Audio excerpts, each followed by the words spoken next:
John Wayne Gacy lived in a world of masks. By day, he was a successful contractor, a civic-minded volunteer, a man who shook hands with neighbors, hosted barbecues, and performed as Pogo the Clown at children's parties. His smile was broad, his laugh practiced, his charm unassailable.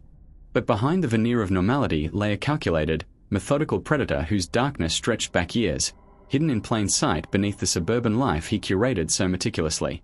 For decades, young men in the Chicago area had vanished, some attributed to bad luck, some to rebellion or wanderlust. Gacy's life was ordinary enough that no one connected the dots. But the threads were there, faint and fraying, waiting for the moment they would tangle into a revelation of unimaginable horror. The first missing boys did not raise immediate alarm. They were runaways, drifters, teenagers rebelling against their families, or young men lost in the city's sprawling neighborhoods. Gacy presented no threat. He was polite, well-dressed, respected, and above suspicion. Yet beneath this mask, he maintained a pattern, a terrifyingly meticulous system. He would invite young men to his home with promises of work or social connection. Once inside, he would overpower them, sometimes using handcuffs or other restraints, and then carry out his acts of violence. Afterward, he would dispose of the bodies methodically, hiding them in the crawlspace under his house or elsewhere, all while maintaining the appearance of a functional, happy suburban life. The first hints of danger were subtle. Friends of the missing boys reported last seeing them with a polite man, a contractor, someone who didn't raise concern at the time. Police dismissed many of these accounts initially, believing teenagers often disappeared for trivial reasons. By the late 1970s, the number of disappearances began to form a pattern. Families grew desperate, filing repeated reports, but law enforcement lacked sufficient evidence to act. It was only when a 15-year-old boy disappeared after leaving his workplace that the trail led directly to Gacy. Witnesses confirmed he had spoken to a man named John Gacy about a potential job. This detail caught the attention of the Des Plaines Police Department. Investigators, led by Detective Joseph Kozenchak, reviewed Gacy's history and noticed his prior record of assault and sexual misconduct from Iowa. Though years had passed, the pattern of predatory behavior was unmistakable. Kozenchak ordered surveillance on Gacy, initiating a painstakingly slow process of observation and documentation that would eventually unravel the carefully constructed life of the suburban contractor. Gacy's response to the surveillance was telling. Confident at first, he approached the officers, attempting to charm and manipulate, offering coffee and conversation, trying to assert control over the situation. But his mannerisms betrayed cracks in the armor. He could not stop talking, repeating the same rehearsed stories, contradicting himself in small ways that detectives meticulously documented. Surveillance officers noted his strange purchases: rope, plastic sheeting, a box of lime, items that seemed innocuous individually, but suspicious when combined with the missing boy's last known movements. His behavior escalated from playful manipulation to visible anxiety. He began drinking heavily, pacing at odd hours, displaying the nervousness of a man realizing the net was closing in. On December 13, 1978, police executed a search warrant on Gacy's home. They found evidence enough to justify suspicion but not an arrest. The unmistakable smell of decomposition, clothing, and personal items belonging to missing young men, handcuffs, and a receipt linking him to the missing boy. Gacy remained calm, almost amused, when confronted, insisting he was innocent.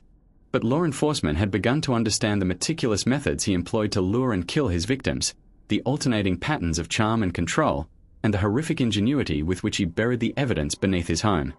Each day of surveillance revealed more mistakes on Gacy's part, his confidence eroding, his behavior growing increasingly erratic and desperate. Over the following week, surveillance intensified. Officers observed Gacy moving through his neighborhood, frequently checking for tails, driving in circles to lose them, yet unable to escape. He called his lawyers, ranted in public spaces, and left an unmistakable trail of paranoia. One key breakthrough came from a former employee who recalled seeing a pharmacy receipt belonging to the missing boy in Gacy's home. This link gave detectives probable cause for a second, more invasive search. They knew where to look: the crawlspace beneath his house. On December 22, 1978, officers entered Gacy's crawlspace. The earth was soft, suspiciously so. Shovels struck bone. They dug carefully, uncovering the first remains. A young man, face pale, body partially decomposed, a stark contrast to the bustling suburban life above. Each successive discovery revealed the scale of Gacy's crimes. Bodies stacked like logs, carefully arranged, sometimes dismembered, some buried years apart. Officers recoiled at the sight, some vomiting, some trembling, others working silently through the shock. By the end of the day, multiple remains were uncovered, confirming the worst suspicions. Gacy was no longer a suspect, he was a confirmed mass murderer. The net had finally closed. The investigation deepened. With each interview, each cross-reference of missing persons reports, detectives uncovered a disturbing pattern. Gacy's victims were almost exclusively young men, many of them from vulnerable backgrounds, runaways, laborious, or teenagers seeking temporary work. Each disappearance, once dismissed as a minor misfortune or a simple runaway case, now wove a tapestry of terror that stretched over years. Law enforcement teams compiled meticulous charts, noting the timeline of each victim, the locations where they were last seen, and any link to Gacy. The pattern revealed a chilling regularity. Despite the seeming randomness of the victims' lives, the thread leading back to Gacy was unmistakable. Detectives began to piece together his method of operation. Gacy often met young men under the guise of employment opportunities.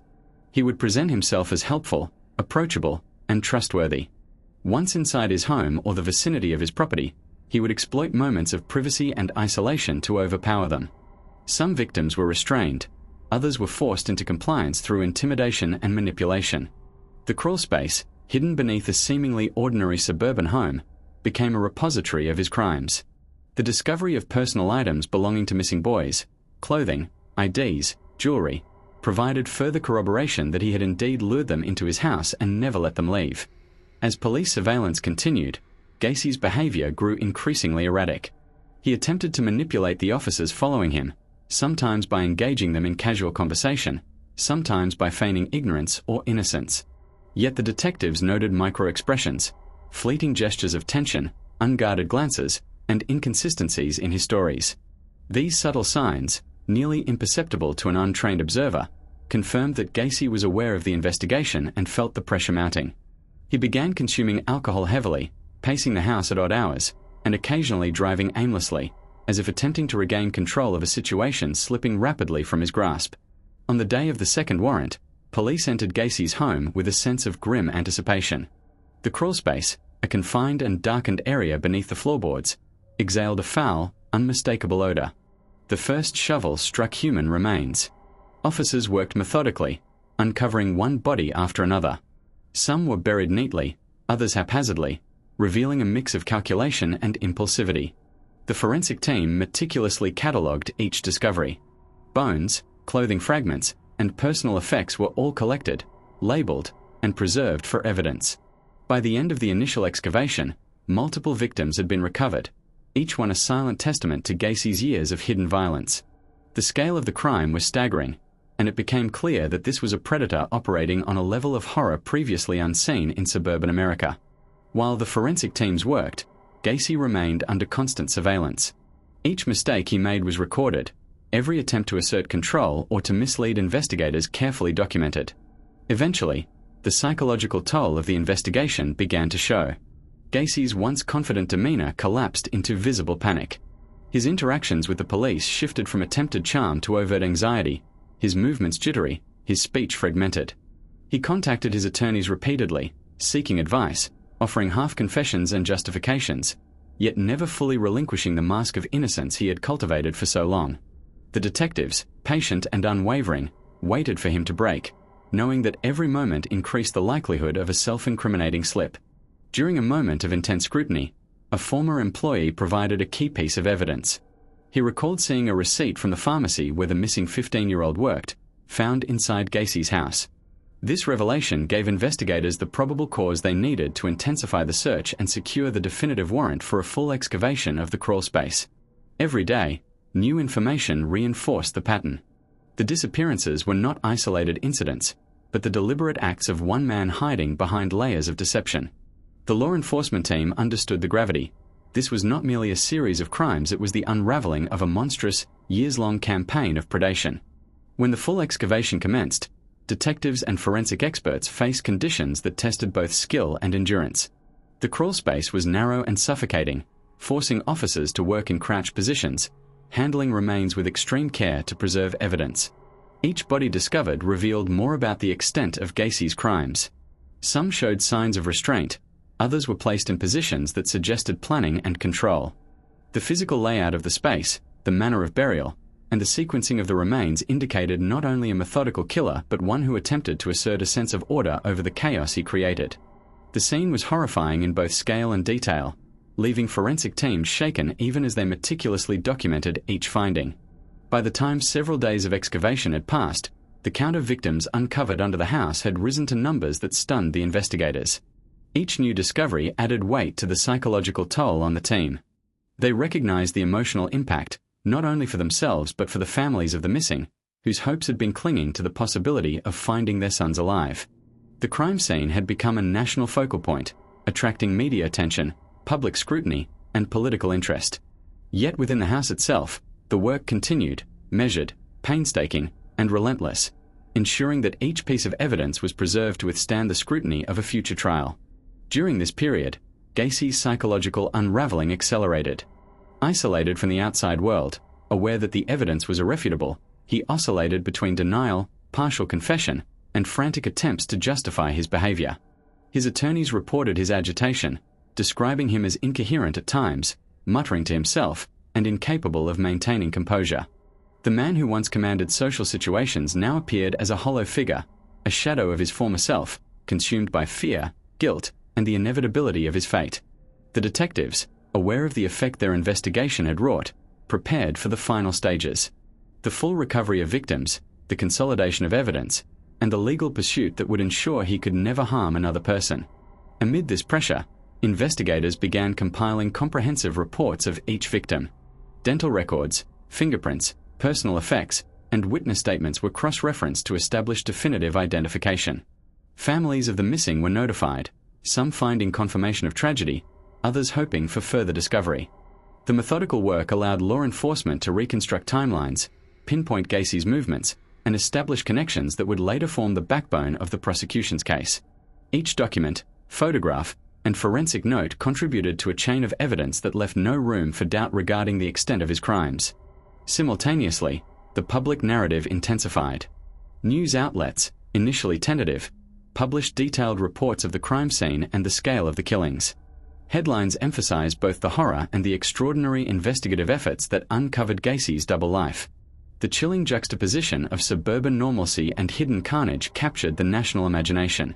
Neighbors and acquaintances struggled to reconcile the man they had seen with the predator revealed beneath the floorboards.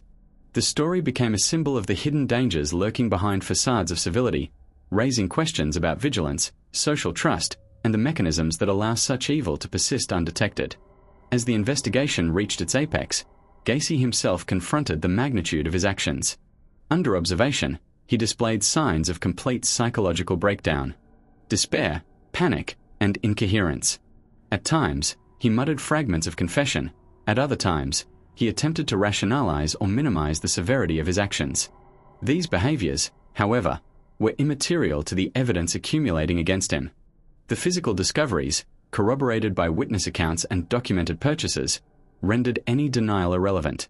The man who had orchestrated years of clandestine predation was now fully ensnared, unable to escape both the law and the unrelenting weight of his own conscience. Through careful coordination, law enforcement prepared for the final phase, securing and preserving every piece of evidence for prosecution.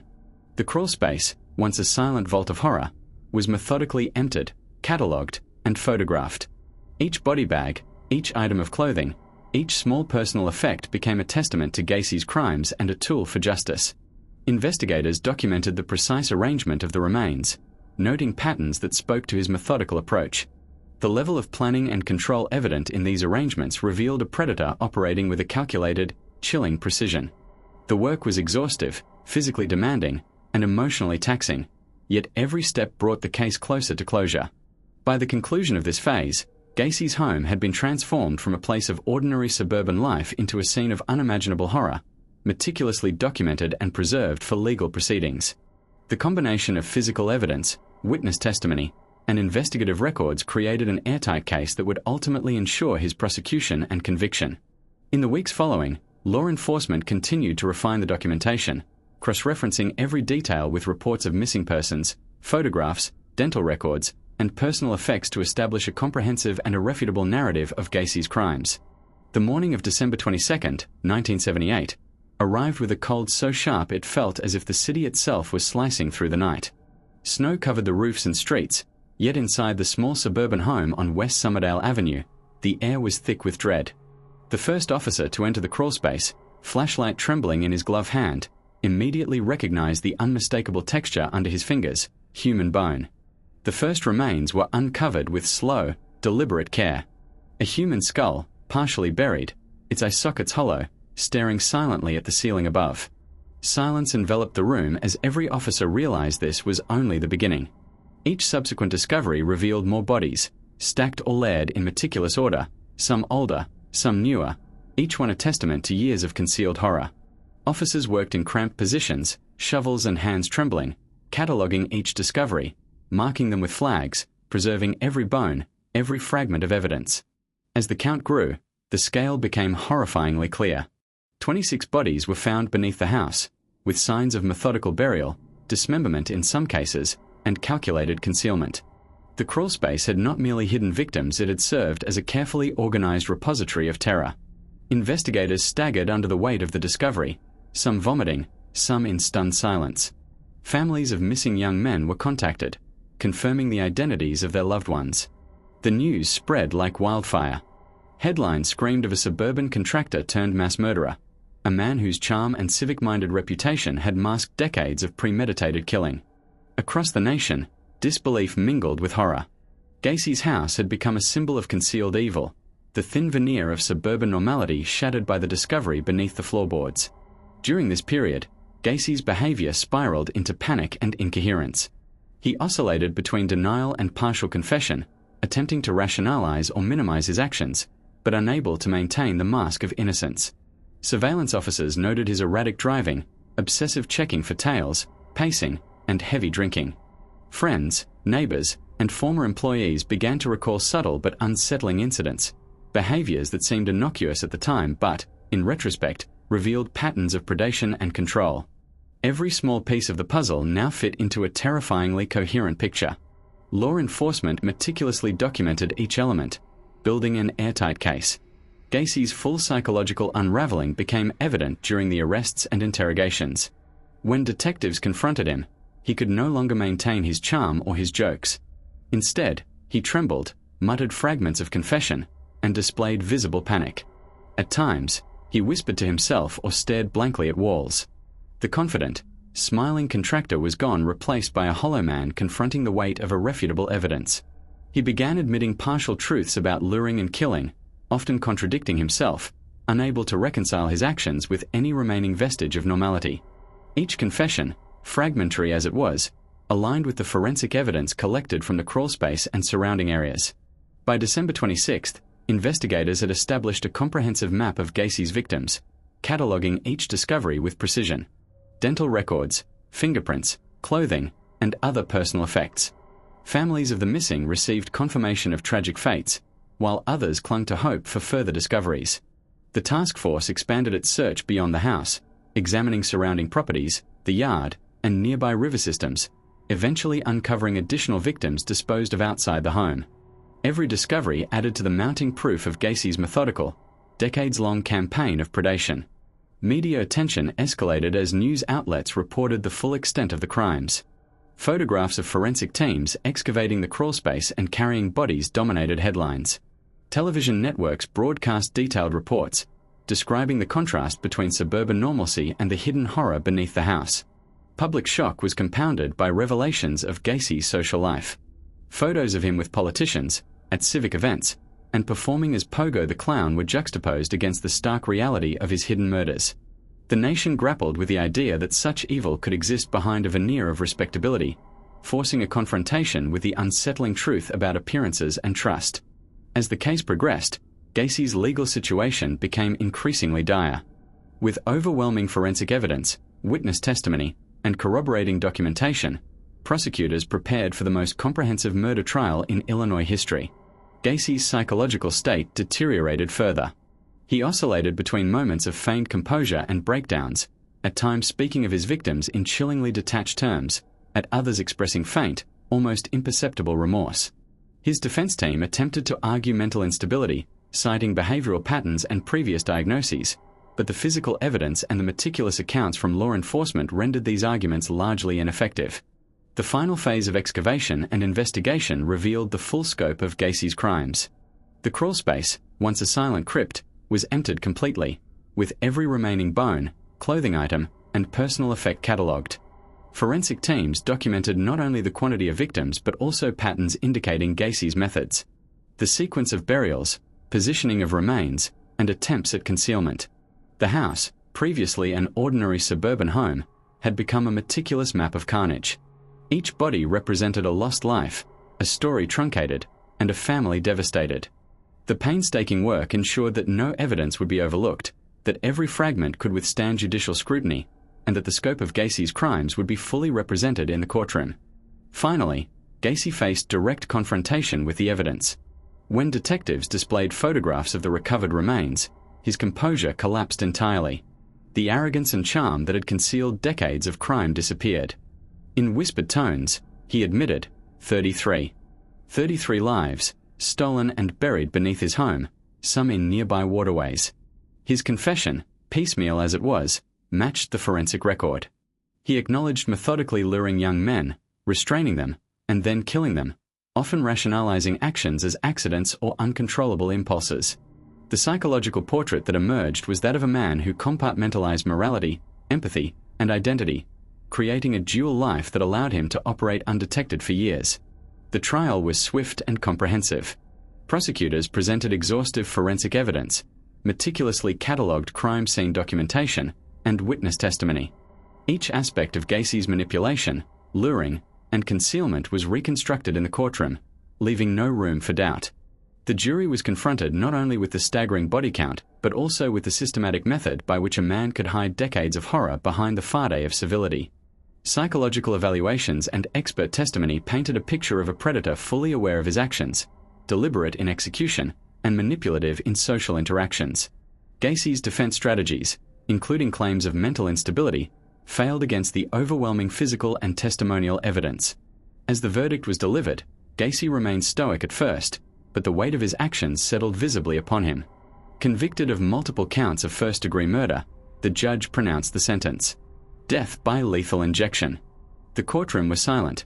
The gravity of decades of suffering and terror finally met with judicial closure. Families of the victims, investigators, and the public experienced a measure of vindication, though the loss and horror could never be undone. Gacy's home was demolished, symbolically and literally erasing the site of his concealed atrocities. Yet the story remained a stark reminder of the darkness that can dwell behind ordinary facades. In the aftermath, Chicago and the nation grappled with the implications of Gacy's crimes. The meticulous investigation, the tireless work of detectives, and the painstaking excavation of the crawlspace became a benchmark in criminal investigation history.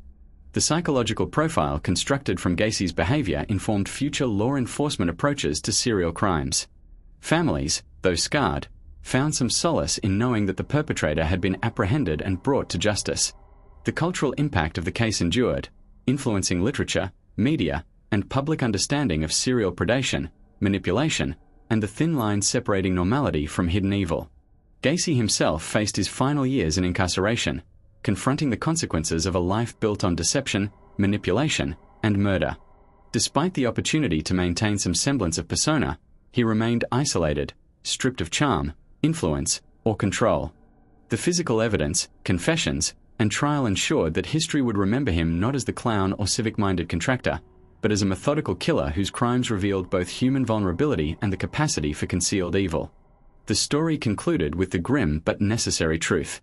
Justice, painstakingly pursued, could unearth even the darkest secrets, exposing the depths of human depravity while providing a measure of closure for the victims and their families.